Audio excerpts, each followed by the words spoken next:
Bem-vindos ao podcast O Mundo a Seus Pés, da secção internacional do Expresso.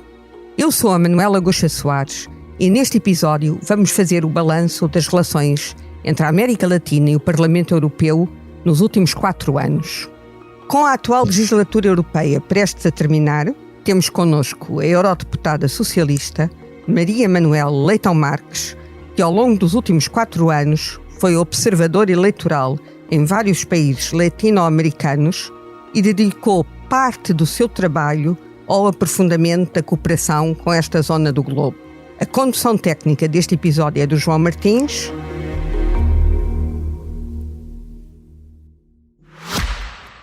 Subscrever o Expresso é ter acesso à melhor informação, a uma vasta oferta de conteúdos exclusivos e à opinião de referência.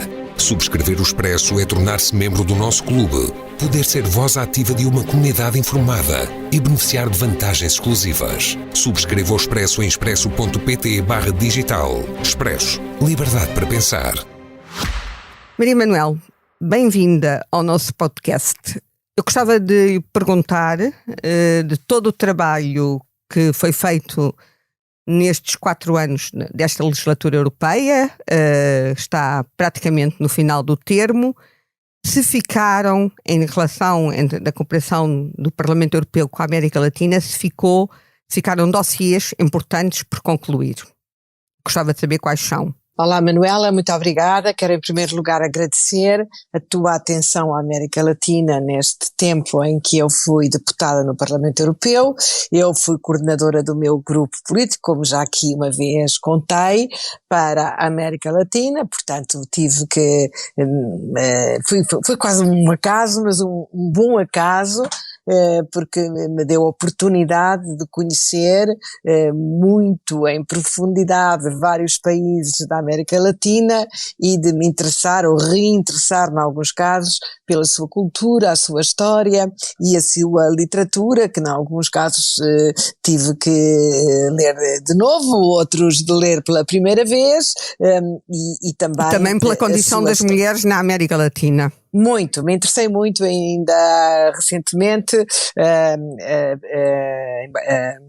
diplomata que estava na Embaixada do México, que vai agora regressar ao México, mas que estava na Embaixada junto da União Europeia, me agradeceu o meu empenho pelas questões da igualdade e das mulheres na América Latina. Até podemos começar por aí, o que ficou por fazer. E da violência de género, que é uma região do mundo onde a violência de género Mas também os novos temas da agenda, do acesso à tecnologia e o Pacto Birregional para os Cuidados, em que eu estava agora a trabalhar, que era muito interessante, porque de um lado e do outro estamos mais ou menos na mesma situação. O trabalho de cuidado é não pago, pouco pago e sempre pouco valorizado, e sempre também, ou quase sempre, um trabalho no feminino, e esta sintonia do problema dos dois lados levou-nos a trabalhar em conjunto para um pacto regional para o cuidado que passa a valorizar este trabalho, seja formal ou informal, mais do que, tanto quanto ele merece e mais do que aquilo que acontece atualmente. Voltando atrás, quando comecei a trabalhar na América Latina como coordenadora do meu grupo político, dos socialistas e democratas, a América Latina estava fora da agenda europeia. Parece estranho que um continente que do ponto de vista cultural é provavelmente aquele no todo o mundo mais próximo da Europa, que é quase, digamos assim, a continuação da Europa do outro lado do Atlântico, enfim, sem prejuízo das suas identidades próprias e da sua cultura própria, mas que tem tantas semelhanças, tantas parecenças e tanta história em comum, ficasse fora da agenda. Para te dar um exemplo, que acho que já uma vez aqui referi, mas faz sentido agora repetir, nos 2 primeiros discursos sobre o Estado da União, a Presidente da Comissão Europeia, no Parlamento Europeu, falou de quase todo o mundo. Falou da África, falou da China, falou da Índia, falou dos Estados Unidos e do Canadá, e a única região do mundo que não referiu, nem ao de leve, nem de passagem, foi a América Latina. Isso foi reparámos nisso no primeiro discurso, reparámos outra vez no segundo, ao primeiro acontece, ao segundo já é uma norma, torna-se um padrão, e então promovi no meu grupo político uma carta e escrevemos uma carta à Presidente da Comissão Europeia, chamando-lhe a atenção para a importância que a América Latina, von der Leyen, para a importância que a América Latina tinha. Naturalmente a carta foi assinada maioritariamente por portugueses e espanhóis, mas também conseguimos assinaturas de outros colegas, de outros Estados-membros, o que mostra também um bocadinho a falta de sensibilidade que há fora da Península Ibérica. Falta de sensibilidade e talvez alguma arrogância cultural, não? O que havia. Alguma arrogância cultural, o que havia, porque entretanto veio a pandemia e entretanto sobretudo veio a guerra na Ucrânia e as votações nas Nações Unidas e a importância de votarem connosco ou votarem contra nós, enfim, não sei se foi apenas por isto ou talvez também pela nossa carta, admito que sim. Sei que no terceiro discurso do Estado da União, no quarto e no quinto, a Presidente referiu-se sempre à América Latina, foi lá, e a cimeira que esteve suspensa ou que estava congelada há 8 anos teve lugar durante a presidência espanhola em julho de 2023, como referi, 8 anos depois da última reunião de alto nível entre a União Europeia e esta região do mundo. Assim, desse ponto de vista, do ponto de vista do trabalho de cooperação política, digamos que o trabalho desenvolvido pelo Grupo de Cooperação com a América Latina do Parlamento Europeu foi bem sucedido nesta legislatura, foi bem sucedido, em termos de cooperação política. Como tu dizes, mesmo a cooperação política e mesmo a cooperação económica, que quero também, estou sempre a ver agora na cooperação económica há dossiês importantes.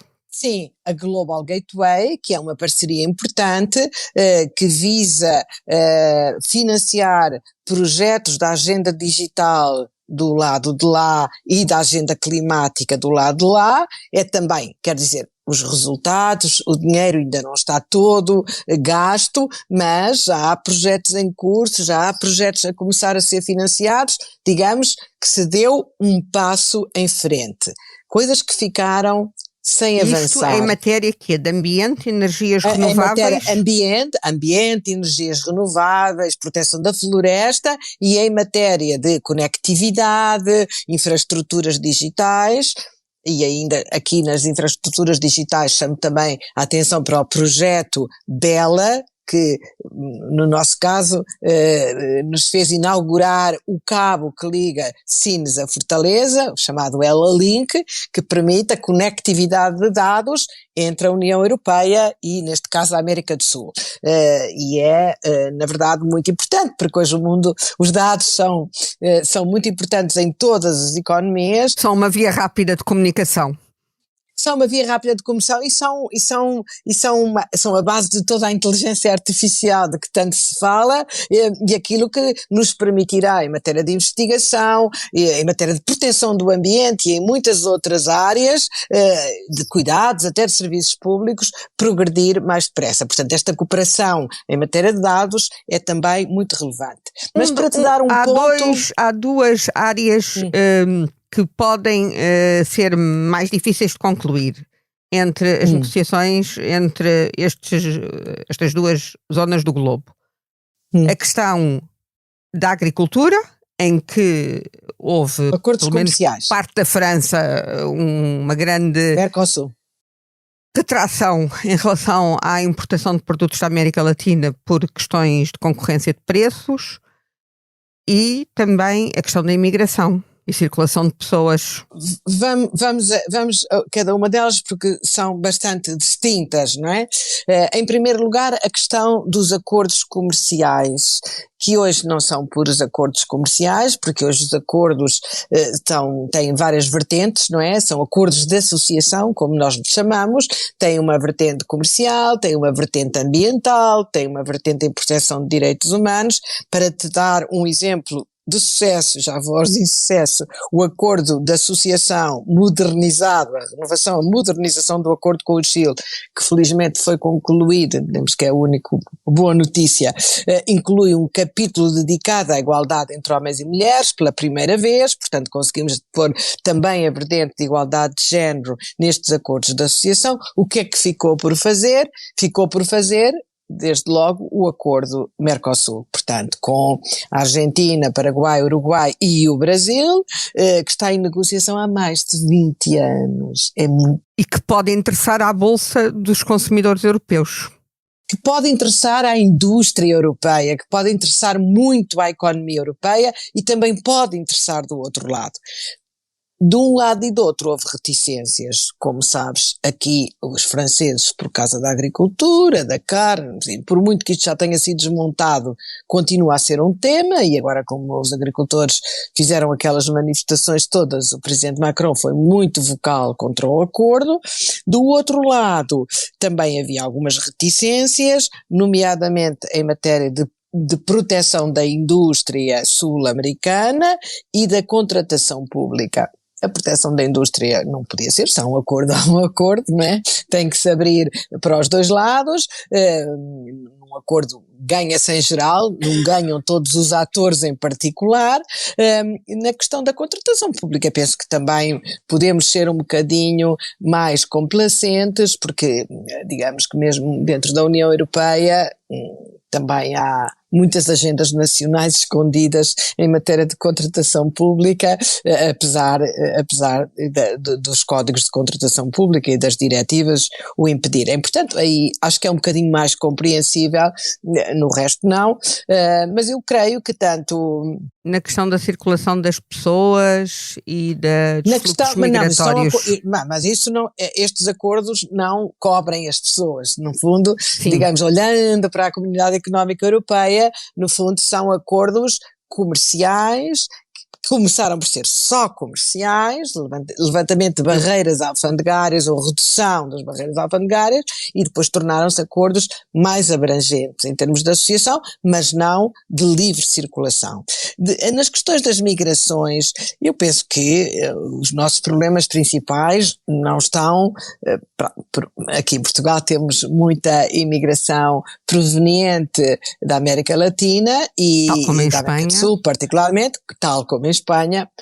Na União Europeia não é um problema, não é esse o problema está mais a sul e mais perto, em África e agora também na Ásia, com os fluxos migratórios que vêm de lá, portanto não é esse um problema. Para eles é um problema grande, que nunca falamos aqui. Neste momento havia muito poucos os fluxos migratórios eram reduzidos, mas neste momento com a crise prolongada da Venezuela, tanto a Colômbia como cá para baixo, mesmo o próprio Chile, que era um país que não tinha migrantes, não tinha mesmo, ninguém ia para, até porque geograficamente é um país relativamente protegido desse efeito, hoje é um problema político, já mesmo no Chile, para te dar essa ideia, em países pobres, migrações dentro do subcontinente. Dentro do espaço latino-americano, né? E o México também, na perspectiva de chegar naturalmente, como imaginas, aos Estados Unidos. Mas não deveria, pelo menos a União Europeia, porque já que há pelo menos 2 países da União, que são Estados-membros da União Europeia que têm relações privilegiadas com o subcontinente sul-americano, não deveria a própria União Europeia considerar a hipótese de ter acordos de migração com... Sim, mas os seus acordos para os países que estão no espaço Schengen, isso não é possível fazer em termos individuais, não é? Porque uma vez entrando no espaço Schengen, circulam livremente por todo ele, não é? Portanto, eu acho que aí a nossa política de acolhimento é que fará a diferença, não é? A nossa capacidade de emissão de vistos e a nossa capacidade de integração das comunidades que nos chegam dessas partes do mundo, que naturalmente nos são muito próximas e que nos põem, e que, enfim, como sabes, tudo. Garantido legalização, habitação. Isso, pode sempre... podes sempre ter assim uma espécie de discriminação positiva para a CPLP ou no seu conjunto. E dentro do limite, Portugal até fez isso dentro da CPLP para os estudantes, por exemplo, até dentro daquilo que pode fazer, Portugal levou ao limite. Daquilo que não está limitado pelas regras europeias. Daquilo que não está limitado pelas regras europeias. Uma outra questão, que é uma questão política e que nestes últimos anos que se manifestou em várias latitudes da América Latina, que é a questão dos fenómenos de populismo. Nós temos a Argentina num clima de grande instabilidade política depois da eleição de Javier Milei, uma greve geral como não havia memória, estes fenómenos, o Equador com questões complexas, do ponto de vista até da legitimidade democrática, El Salvador, pronto, isto houve vários incidentes no Peru nos últimos anos, na Bolívia, é praticamente transversal a todo o continente. A Venezuela numa crise política e económica, de alimentos, de bens essenciais, de medicamentos, tudo imensa. Isto é uma situação praticamente transversal a toda a região. Estes fenómenos populistas são um risco real, podem ameaçar a própria estabilidade democrática do mundo, já com o efeito mimético destes fenómenos?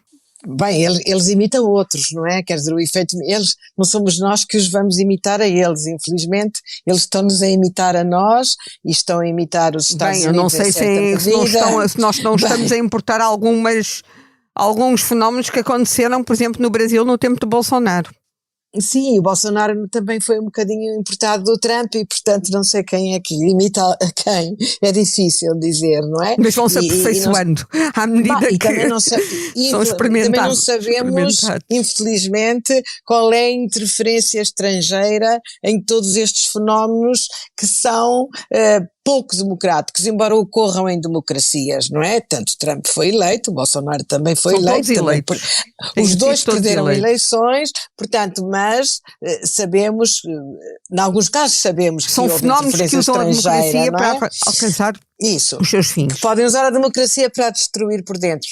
Nós também dizemos aqui muitas vezes na União Europeia que a extrema-direita concorre às eleições europeias, está representada no Parlamento Europeu, não quer dizer que isso a torne pró-europeia, que esteja ali dentro da sua área política a contribuir para a consolidação e o progresso da União Europeia. Também se pode estar por dentro da democracia a tentar destruí-la e pode-se estar por dentro da União Europeia a tentar minar o projeto por dentro. Posto isto, o que tu assistes, tu citaste alguns casos, na verdade a crise na Venezuela é a mais triste, a mais prolongada, a mais grave talvez, mas estes fenómenos de radicalismo… Sim, mas o que se passa neste momento na Argentina é de facto… Exatamente, tu sentiste em muitos destes países, como tu sabes e disseste, eu fiz muita observação eleitoral, eu estive na Venezuela, em observação eleitoral só, na Colômbia, no Paraguai e na Guatemala. Estive em outros países, mas nestes estive em observação eleitoral. O que tu notas é que são países com grandes desigualdades.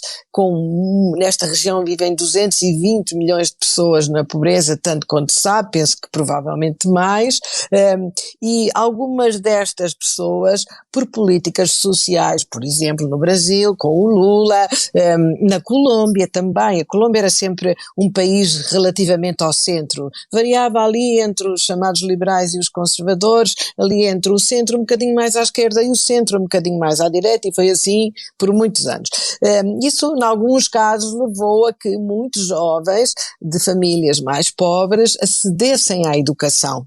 E esses jovens aspiraram a uma vida melhor, começaram a aspirar naturalmente, para a qual a sociedade não estava preparada para responder, não é?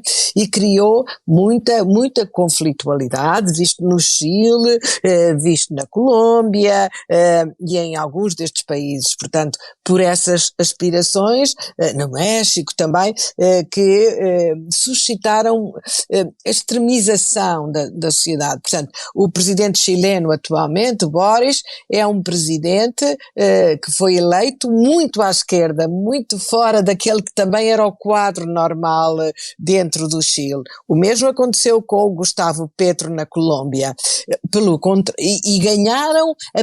Ganharam a candidatos de extrema-direita nos dois casos. Aliás, no fundo, houve ali também um bocadinho de voto útil democrático na esquerda, porque o outro candidato que foi à segunda volta eram candidatos tipo Trump, para pior, não é? Na Argentina mas a Argentina é um caso muito particular, mas foi o contrário. Digamos que o candidato peronista era o ministro da Economia, com uma inflação a mais de 100%, 140%. Até teve uma grande votação, direi eu. Portanto, nada que se assemelhe muito mais à esquerda que o presidente Lula. O presidente Lula, ao pé deles, é mais moderado. Na Guatemala também é um presidente moderado, mas também foi uma surpresa, porque também ganhou mais à esquerda do que era costume. Enfim, o Paraguai é outra situação de que já falámos aqui, muito particular. Um partido novo na Guatemala. É um partido, é sempre o mesmo partido, e o presidente, neste momento, quando falei com ele, lembro-me bem dele dizer-lhe, mas como é que isto é uma democracia, ganha sempre o mesmo? E ele disse, porque aqui a renovação faz-se dentro do mesmo partido. A renovação democrática é uma república monárquica. Uma espécie de partido único. Mas, portanto, eu penso que estas desigualdades, mas depois há outros problemas estes estão muito difíceis de resolver, porque há ricos muito ricos e que se habituaram à sua vida, que naturalmente não querem prescindir dela, e há muita gente muito pobre. Mas depois há um problema bastante mais grave, que falaste no Equador, e que penso que é o caso desses, mas infelizmente não é localizado no Equador, que é o problema do narcotráfico. É um problema muito grave, porque ameaça a segurança do Estado, o Estado de Direito, não é? Provoca ou suscita intervenções mais musculadas, como se costuma dizer, e a segurança individual das pessoas, não é? Suscita muita violência e corrupção.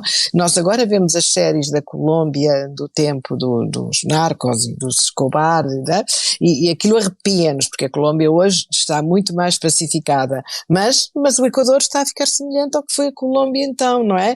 E portanto, isso torna aquelas sociedades muito frágeis, aquelas democracias muito complicadas, e este é um problema para o qual a Europa... Este, sim, porque é um o problema que temos que tratar ameaça a Europa. Ameaça a Europa, e a Europa nunca pode dizer, isto é um problema da América Latina, lá onde está a cocaína. Isto é um problema deles, é um problema nosso, é um problema dos Estados Unidos. A operar em vários países da Europa, nomeadamente em Portugal. E não pode ser só um problema policial. Nós temos que estudar com mais profundidade o problema do consumo, o problema de tudo isto, porque até agora conseguimos às vezes debelar, melhorar, mas depois volta. Seguramente que não conseguimos resolver. E se calhar criar políticas de investimento nesses países que permitam que as pessoas que trabalham para os narcotraficantes entrem no mercado de emprego regular? Sim, seguramente isso, não é? Porque muitas destas pessoas é a única forma de sobreviverem. Quando eu digo sobreviver, é comer e dormir e beber água potável, não é? Quer dizer, sobreviverem e se verem protegidas e sentirem seguras, que é pior ainda do que isso, não é? Portanto, é como se estes gangues substituíssem as funções do Estado. Mas, para além disso, há aqui um problema de consumo crescente. Eu estive no São Francisco e vi horrores, quer dizer, vi uma cidade rica, uma cidade com políticas sociais tão interessantes, vi como agora, então com as drogas sintéticas que são mais baratas, o problema que há. Portanto, há aqui um problema que é global, ou pelo menos de uma parte do globo significativa, e seguramente europeu também. Esta conversa já vai longa. Eu agora gostava de perguntar à Maria Manuela Leitão Marques se está disposta e se está disponível para partilhar com quem está a acompanhar o mundo a seus pés, enfim, uma espécie de legado que deixaria para os eurodeputados que vão ser eleitos nas próximas eleições europeias, que em Portugal estão marcadas para 9 de junho. Qual é aquilo que iria dizer às pessoas que vão ficar com o dossiê da América Latina que é importante terem atenção? Olha, eu queria deixar esse legado para eles e umas sugestões para os leitores no fim, se me permites. Mas o conselho que daria, enfim, conselho não, mas quase que o pedido que lhes faria era que, o pedido é mais que se interessassem pela América Latina. Eu iria continuar a fazê-lo e, enfim, acho que todos os meus colegas foram muito, muito simpáticos comigo no fim, porque reconheceram o meu trabalho, que às vezes é raro isso acontecer, não é? Mas todos que trabalharam com a América Latina reconheceram o esforço que sempre fiz para os envolver a todos, para me interessar e estar ativa em todos os problemas que surgiram e todas as vezes que foi preciso. Eu penso que Portugal, com as suas relações históricas e a sua vertente atlântica sul, não pode deixar de se interessar pela América Central, deve até, além do Brasil, que enfim é o nosso parceiro mais importante, deve olhar para outros países do ponto de vista cultural e económico com mais atenção, como a Colômbia, como seguramente o México, mas o México fazemos-lo bem, e até outros mais pequenos, e que isso tem que ter um reflexo no Parlamento Europeu. Portanto, eu o que desejo é que daquela equipa e dos deputados que forem eleitos escolham aquele que esteja mais vocacionado para esse efeito e que a pessoa indicada para ficar com este dossiê se empenhe como me empenhei e como outros colegas espanhóis, de que ficarei amiga para sempre, com quem trabalhei muito, também o fizeram. Para os nossos leitores, se me permites, como te disse, este não foram só as 9 viagens que eu fiz do Chile ao Brasil, à Guatemala, onde salvámos as eleições. De resto, isso foi reconhecido internacionalmente, a missão teve um prémio, foi premiada.